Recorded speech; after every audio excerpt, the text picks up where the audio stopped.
Hey Ho family, what you're about to see is an episode of the Hope in Real Life podcast we shot back in June with Léonce Crump and Jason Gore. They were talking about the upcoming election and just how we can find some hope for it by, of course, pointing us back to Jesus. This episode was already slated to be posted this Thursday, July 18th, and given just recent events and just how things have just become a little bit tumultuous lately, we thought this would be a great resource to put in as many places as possible. Let's get into it. No political party has your best interest in mind. No political party really has the end-all agenda of you experiencing the abundant life that you were created to live other than Jesus. And so if we're really going to find hope in this election season and, gosh, even so much more in our life, I pray that our listeners would remember, okay, or maybe come to at least tip their hat to maybe there is a better way that's bigger than this whole political thing, and then it's in the way of Jesus.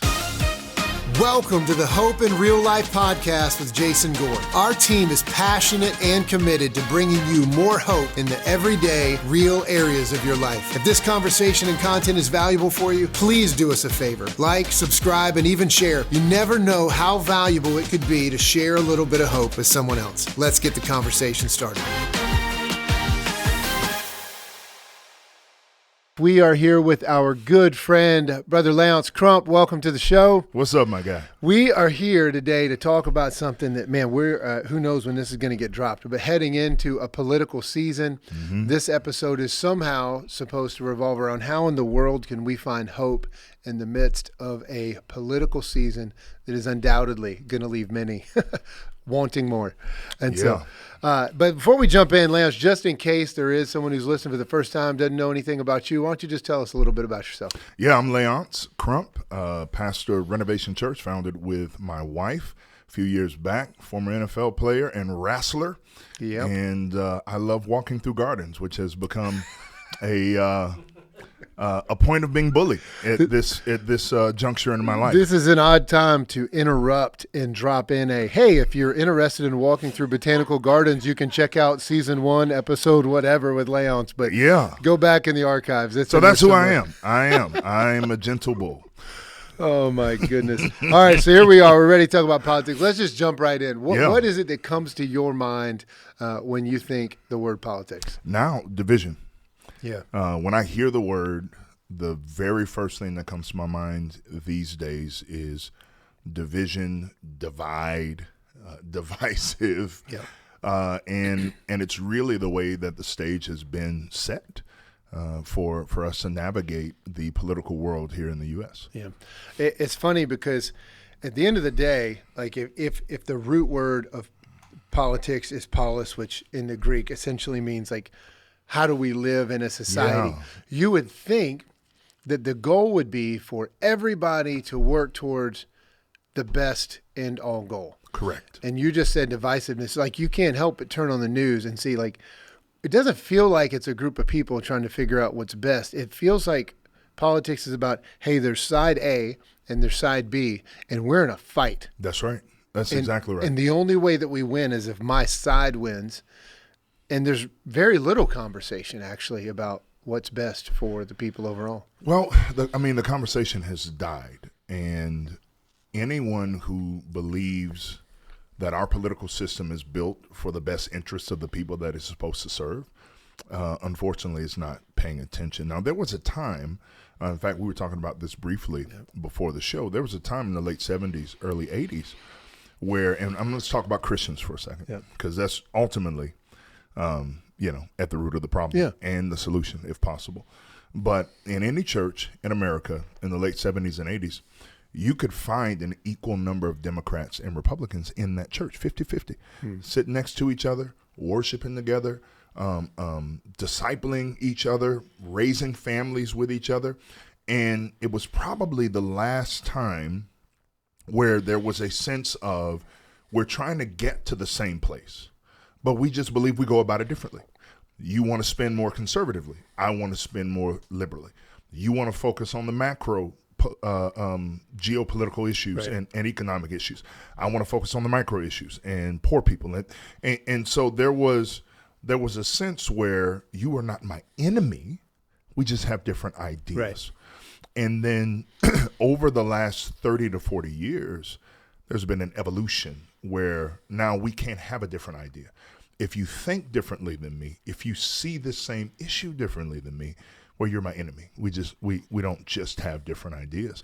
And I think part of that is because the polar ends of the political spectrum, as far left as you want to go, to like recycling urine and drinking it, and as far right, this is a real thing. It is a real thing. I've heard about it. I know. And as far right as you want to go to, rabid, unchecked capitalism that leaves people who never had a shot behind. Right. Those are the voices that are actually controlling the narrative. And there's a bunch of us in the middle that are just trying to figure out how to be good Christians and good citizens in a world that's feel like it's being pulled apart. Yeah. And I want to say this real fast. I know, so two things could happen right away in this conversation.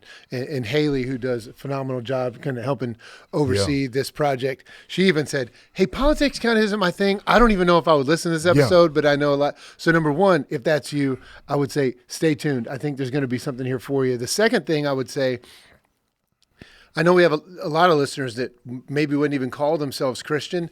This episode, we are going to be intentionally focusing on a healthy Christian perspective in the midst of this. And so if you're like, why are they talking so much? I would say also just stick with this, because I think we'd all have to admit, like, what we see right now isn't working. That's right. And so, man, if there was a third way, if there was another way, and so just entertain this with us for 25, 30 minutes, however we are. I think we're going to maybe unpack some things that'll be helpful. Now, you just said the divisiveness, and we don't know how to really love one another, work together if we have different perspectives.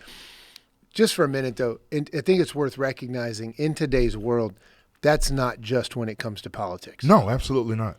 No, it's with everything. Right. Everything now is me versus you. Yeah. Everything is a fight. Everything is putting your flag in the ground and coming out victorious. Yeah. And that's not supposed to be the end goal of human flourishing. Period. Right. Certainly not supposed to be the end goal of politics. And I think that's why there's value in kind of focusing in on this from a Christian perspective. Because I would say, I didn't grow up in church. I didn't grow up as a Christian. So for our listeners out there, I was a part-time Catholic for the first 16, 17 years of my life. But I wanted the Christians in Louisiana. Yes, in Louisiana. Part-time Catholic in Louisiana. Well, you may not have known this. Little side street here, but Louisiana doesn't have counties. We have parishes. That's how Catholic Louisiana is. Okay. We don't have a county. They've divided the state up into Catholic parishes. And always, even though I wasn't one, I wanted the Christians to be what they said they are. Yeah. Because if it was true, then everything was different. Yeah. And so that's why I think for us, approaching it from that perspective does have far-reaching implications, even if you wouldn't call yourself a follower of the way of Jesus, because we're supposed to be the people who know how to do this well in spite of all of the swirling circumstances around us. Well, in fact, one of Jesus's last prayers, and I just want to say this, and do not hear any singular sentence that I say in this podcast or take a sentence of it and reproduce it somewhere else and then say that's what Jason believes and that's what Léonce believes, because we got to address some tough things. But one of the last things that Jesus prayed for on earth was for the unity of his people. That's right. John 17. So that's what Christians should be working towards, being the answer to Jesus' prayer. And so I would argue, if you see any leader on any side representing something look, this doesn't mean that there's not moments where you have to stand up pardon me. Cough button. We need that. If you need to, stand up and be a strong leader, and there's going to be some opposition, but man, there's a way to do that in a loving, unifying, empathetic way. And if you see a leader that's not doing that, you can't tie that's the way of Jesus or that's the way of the church to that person. Yeah, that's right. And I would say it's not even the way of decent humanity. Right. Right?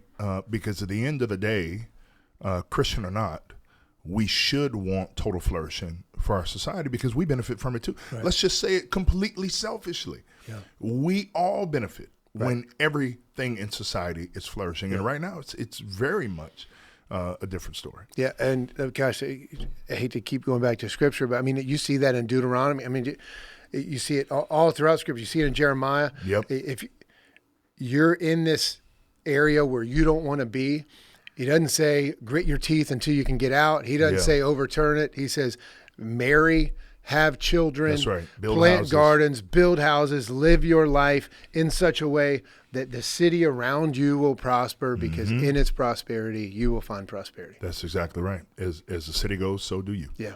Period. I think one other thing that's good to recognize, one thing that's helped me, is it's possible.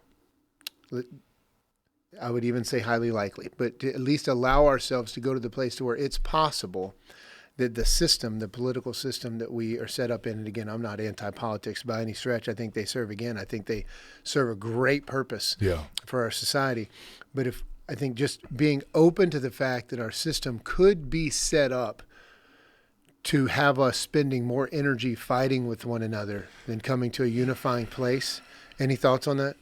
Well, I was taught a long time ago to always follow the money. Follow the money. Yeah.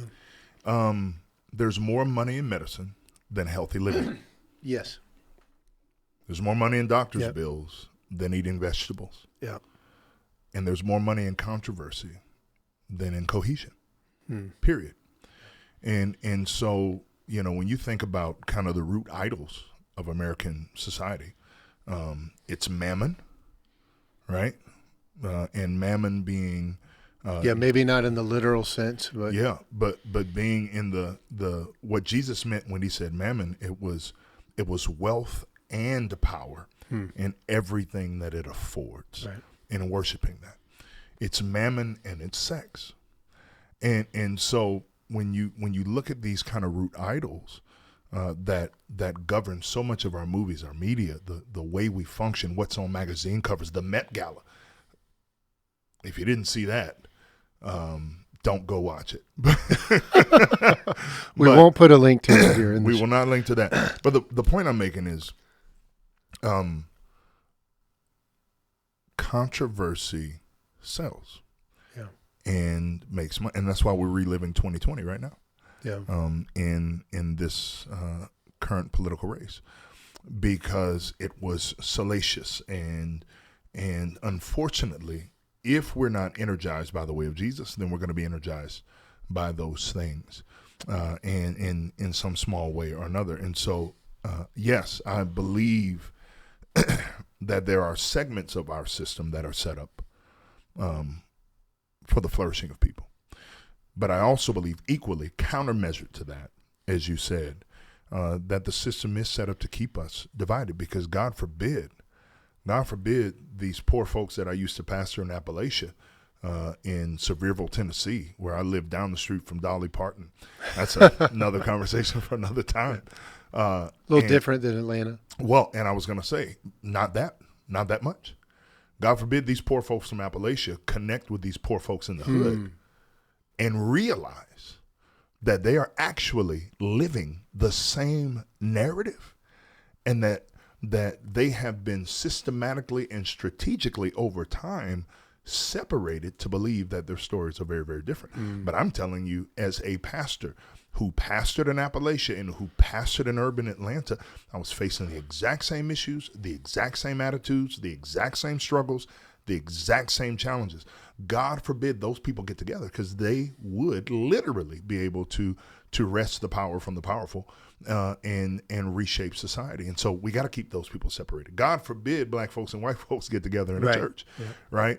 Because as long as we can keep the narrative that Republicans want to hurt black people and Democrats are using them in order to, give them programs and keep their votes, and as long as we can keep that narrative, then there's no synergy and there's no possibility to actually see change. Right. Yeah.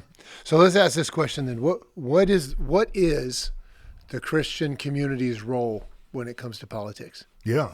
Primarily, it is to live out the way of Jesus in a subversive, beautiful, inviting manner. I'll give you two examples. There's a great book by Rodney Stark, and we can link to that. I'm sure, in the notes. It is a fat read. So if you're not a readable or a reader, get Audible. I'm not sure if it's on Audible.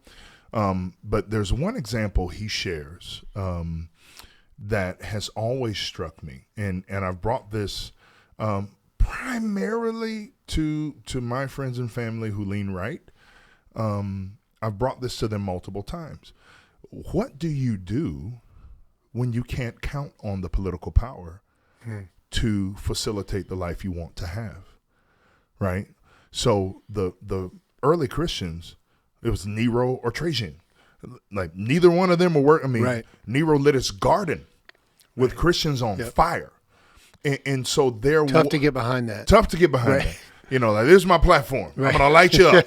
But those of you who survive, you will prosper. Yeah. But what do you do when you live in a society where you don't have any political power, where your vote really doesn't matter at all? Yeah. You live in such a way that from the bottom up, it begins to transform society. So here's one example. Christians, the term burning bridges, actually came from a massive plague that swept through the early Mesopotamian world. And they were fleeing the cities and actually burning the bridges on the way out so that the sick could not cross over. Right. Christians were going back into these plague-infested areas and taking care of the sick and dying. And what you find both biblically and extra-biblically is that when Christians live the way of Jesus, empowered by the Holy Spirit, that society begins to change, not because they have power, but because their influence, their love, their mercy, the way that they seek those on the margins and seek to serve them and take care of them, it begins to turn the hearts of the people. Yeah. That's what happens. Same thing happened in the Old Testament with Daniel. I'm actually working on a book right now called Among Kings, how to be a whole citizen in a politically divided world. And the idea of that sprung from reading the book of Daniel, where I realized that this man was taken in exile into a country he did not choose. Just in case you're listening, you don't know the book of Daniel, a book in the Bible. Oh, it's a book in the Bible, yeah. Yeah, you should read it. It's crazy, though. Stop at chapter 6. Before he starts having dreams. Please stop at chapter 6. But in the first 6 chapters, you see that that he serves 4 different administrations. Yep. Think about that. 4 different administrations. 3 different kingdoms. And none of them were working for the good of his people. How did he do that? How did he do that and keep his Christian fidelity? There's a lesson in that for us. And eventually we see little flecks of heart change even in those political leaders in the Old Testament because of the way Daniel lived around them and exemplified the way of God. Yeah, you see that and you think, okay, maybe there is something to that. And this is why when people ask me, interpersonally, hey, what are your thoughts on politics, Republican Party, Democratic Party? And it's not that, look, I love America. I love our country. Without a doubt. America. Love it. But when it comes down to how much energy should I put, at the end of the day, we got 24 hours in a day. We have way less emotional energy than 24 hours. And per our last time, we should be sleeping 8 of those. We should be sleeping 8 of those. I'm still failing miserably at that. I'm doing better. Come on, big guy. I'm doing better. I know. I got work to do. Hope in Real Life family, I want to take a moment and let you know about a resource that we have for you for your own personal development, spiritual enrichment, and really a way for you to find a bit more hope in real life. We have a tool for you called the Hope in Real Life app. It offers things like parenting tips, financial resources, marriage insights. If you're looking for it, there's even Bible reading plans in there. And there's a community where you can even share prayer requests and know that someone is praying for you for whatever it is that you have going on in your life. It's available right now in the Apple App Store or in Google Play. You can search Hope in Real Life in both stores, or you can use the download link that is in the show notes. Remember, tomorrow can be better than today, and hope is possible even in real life. To say we got 16. We got 16 hours, and we definitely don't have 16 good hours of emotional energy.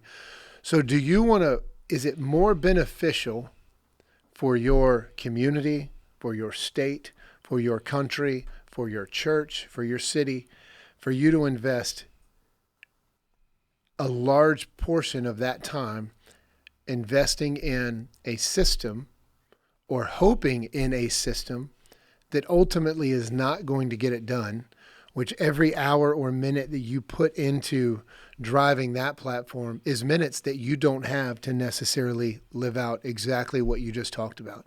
And so for me, it's really a matter of minutes. Yeah. Like, where am I going to invest my time? And to use your words, like if I'm really convicted about something, am I going to spend a whole lot of time chasing my algorithm on social media and making a bunch of arguments, or am I going to spend my time actually living that out? And to use your story, to use your metaphor, going back across where there's no bridges and actually making a difference myself. That's right. I mean, I think you're exactly right. And the perspective, I think, is so clear. We have a finite amount of time, and to invest our hope, and I think that was the key word there, we have to stop hoping in politics and political leaders.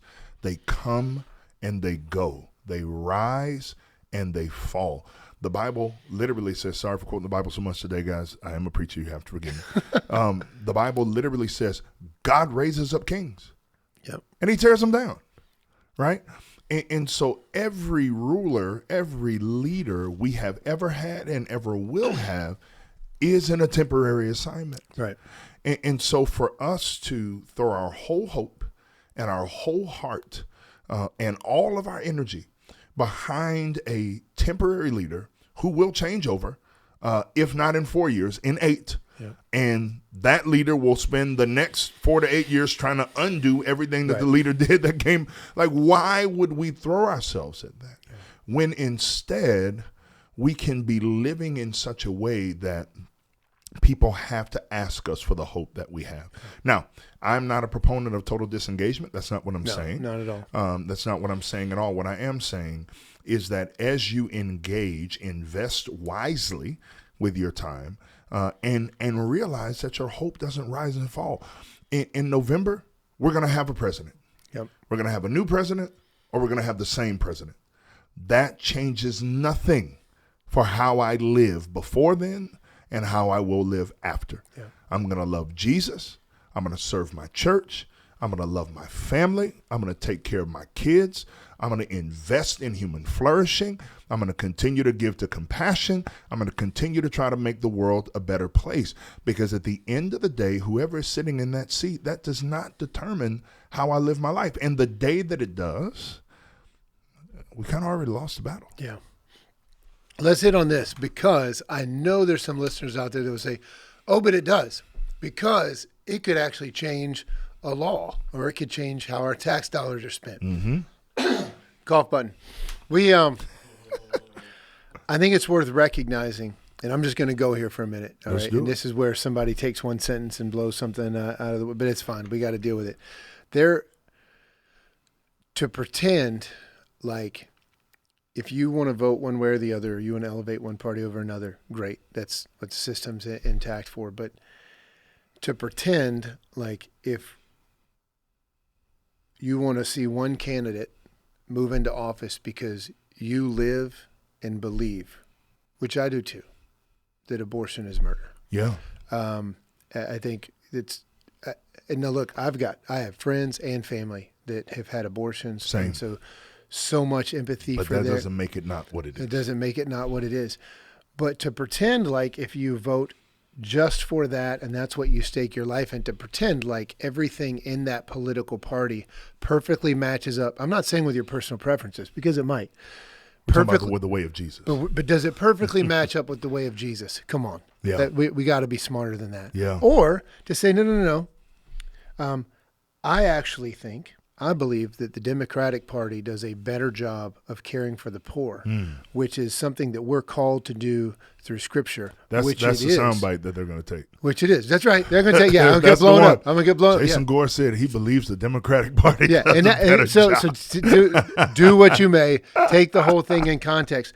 But then to pretend like everything that political party does fully represents the way of Jesus is a stretch at best. Well, it is. It's not even being honest. Right.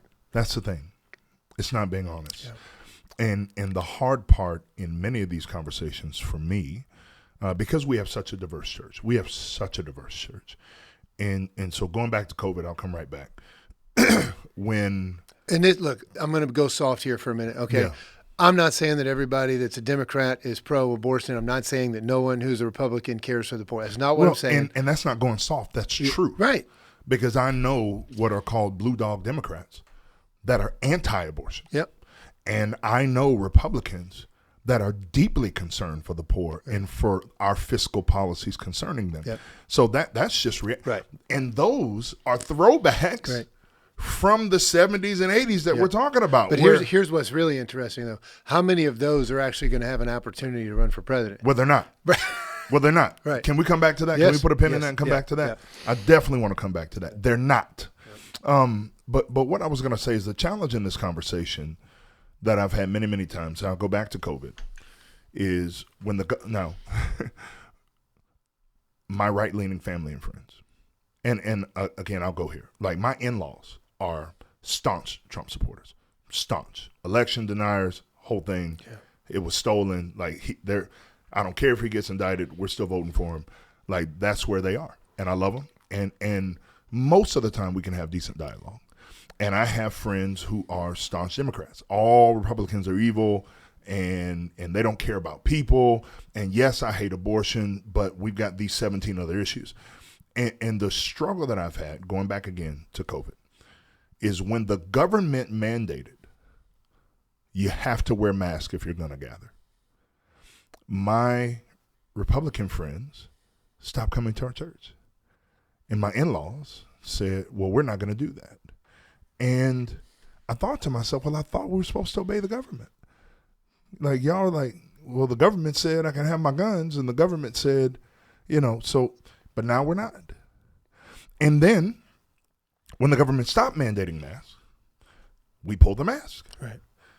And many of my left-leaning friends stopped coming to church. You don't care about people anymore. You don't care about people. You don't care if people die. You won't care if people die. And I'm like, but I thought we were supposed to follow what the government said. Right. Do you see what I'm saying? Yeah. And so in both cases, I thought we were supposed to follow what the government said. Right. Well, only when it's convenient to what I want. Yeah. And no one is willing to be honest. And the few people who are willing to be honest, so I'll go back to what we put a pin in, they're never going to get a shot. Yeah.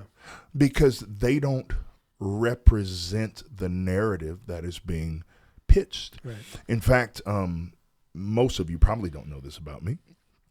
So new layers to Léonce today. I did a semester in law school. I have a master's degree in criminal justice with a focus on case law because I really believed that my future was to practice law. That fun fact is more masculine than walking through botanical gardens. Misogyny is not in 2024. That's fair. Whole nother episode. You're right. But I really believed that was my future.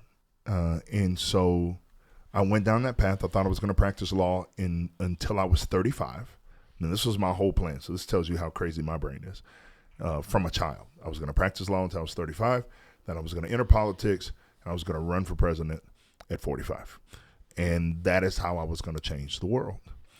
And I had a mentor. You got about a week till you're 45. I know. Well, I think I could win, but I think 10 years from now there might be a shot. But that's a different conversation too. But I think I can win.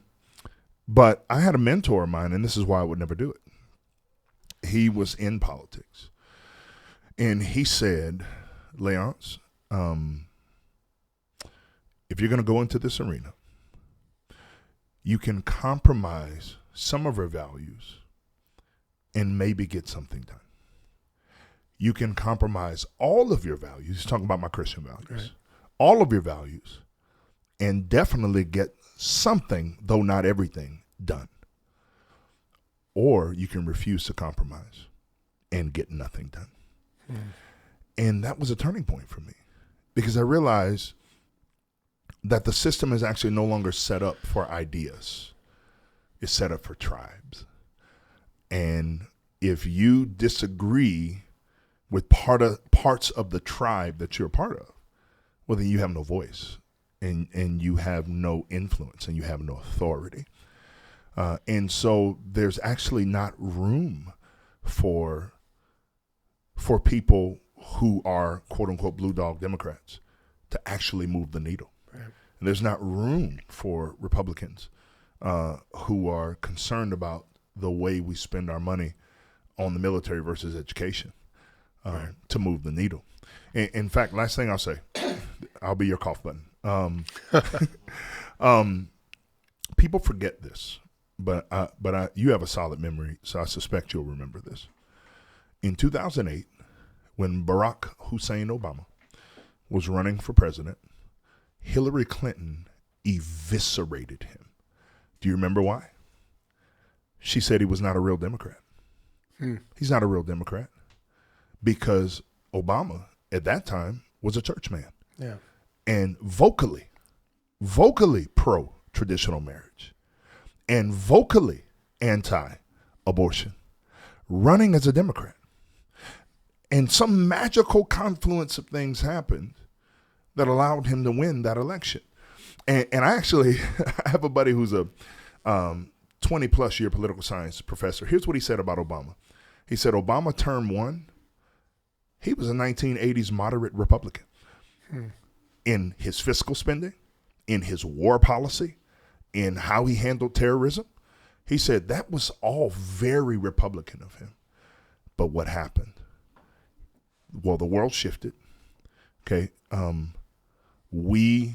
He knew rather that he was not going to get reelected unless he appealed to the part of his party that he formerly disagreed with. Right.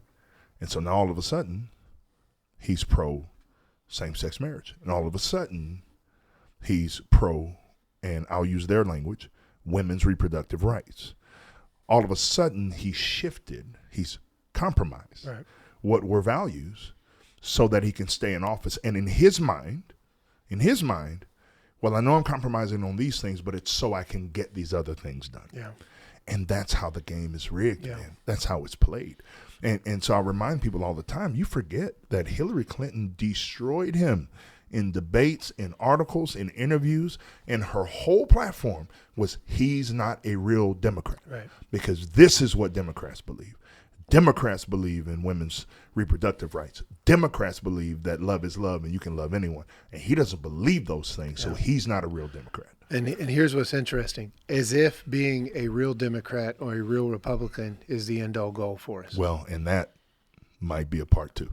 I'm sitting here thinking, because at the end of the day, yes, we remember who Barack Obama is. We remember who Hillary Clinton is right now. And you might be able to do this, but I would even challenge for others. Can you name every president of the United States we've ever had? No. Absolutely not. There's not one listener that can hear my voice right now that doesn't know who Jesus is. That's right. And the reason why is because there is a third way. Yes. There is a better way. Yes. It seems like they could never get elected. And so that's what I hope our listeners get out of this episode is like, hey, I'm not saying don't be a Republican. I'm not saying being a Democrat. I'm just saying that at the end of the day, no political party has your best interest in mind. No political party really has the end-all agenda of you experiencing the abundant life that you were created to live other than Jesus. And so if we're really going to find hope in this election season and, gosh, even so much more in our life, I pray that our listeners would remember, okay, or maybe come to at least tip their hat to maybe there is a better way that's bigger than this whole political thing, and then it's in the way of Jesus. Well, and it's got to be. It's got to be. Because, again, if you're listening and you're following the way of Jesus, well, the Bible says that this is not your home. Yeah. The Bible says that you are a citizen of another place. Yeah. The Bible literally says that Jesus' kingdom is not a kingdom of this world. Yeah. And that we are simply passing. I can go on and on and on and on. There's a beautiful thing that's coming where heaven is going to kiss earth, right? Yep. And that's Revelation 21. Heaven's going to kiss earth. We're going to have this brand new reality, this new heavens, this new earth, this sin-free thing that is coming. No political leader is going to get us there. Yeah. No political party is going to get us there. That is not where our hope is, and it can't be, because it's going to fail. And that's where your frustration is. Yeah. Can I say that bluntly? I think so. Your frustration right now, listener, is through multiple or even singular election cycles, you hoped that this person would be what you believed they would be, and it turned out that they weren't. Yeah. And they couldn't get as much done as you thought they could. And so now you hope for the next one. Yeah. The next one's not going to be able to do it either. Only Jesus. And I'll finish with this and be done unless you ask me some more questions. But I tell all our people all the time, stop looking at the elephant and the donkey and follow the lamb. Yeah. Follow the lamb. And that will lead you to the abundant life that God promised. Hope in Real Life family, we just want to take a moment and let you know about a resource that is available to you. I know a lot of our listeners aren't necessarily active in a church, might not even be a Christian. We are still thankful that you're spending time with us. However, we do get asked regularly, how can we find out more about your church or even just about this Jesus guy? And so if that is you, I want you to know you can tune in to gethope.tv.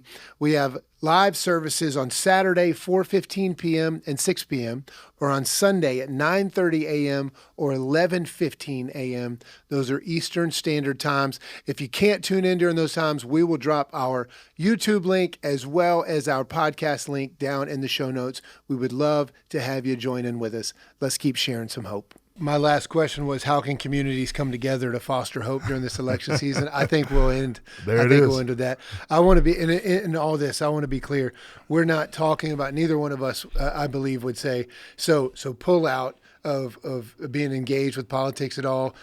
I would say I think you should vote. I think you should vote. You have an active responsibility as a citizen.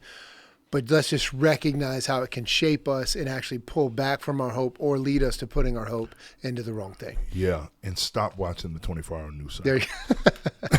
All right.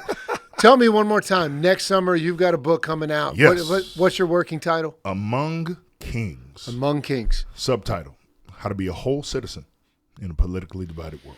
And so we'll be talking about that, I'm sure, again. And I wouldn't be surprised if we end up with another couple of these conversations as we get closer to the election time. Yeah. Léonce, thank you so much for being here, as always. I think we're going to get you out of here and go get you some barbecue. Oh, beef ribs await. Hope in Real Life family, thank you for tuning in. Listen, do the world a favor, all right? Engage this content, but share it. Other people need to experience and understand there is a bigger hope out there than just what's being thrown at us by the news. Take an opportunity, share this with other people. You never know how much of a difference it can actually make in someone's life. Love you guys. See you on the next episode. Let's keep sharing hope. Thanks for tuning in to this episode of the Hope in Real Life podcast. If this content was valuable for you, don't forget, like, subscribe, share. You never know how important it could be to bring a little hope into someone else's life. There's even a place here for you to comment. We would love to hear from you and hear your feedback. Until next time, let's keep sharing hope.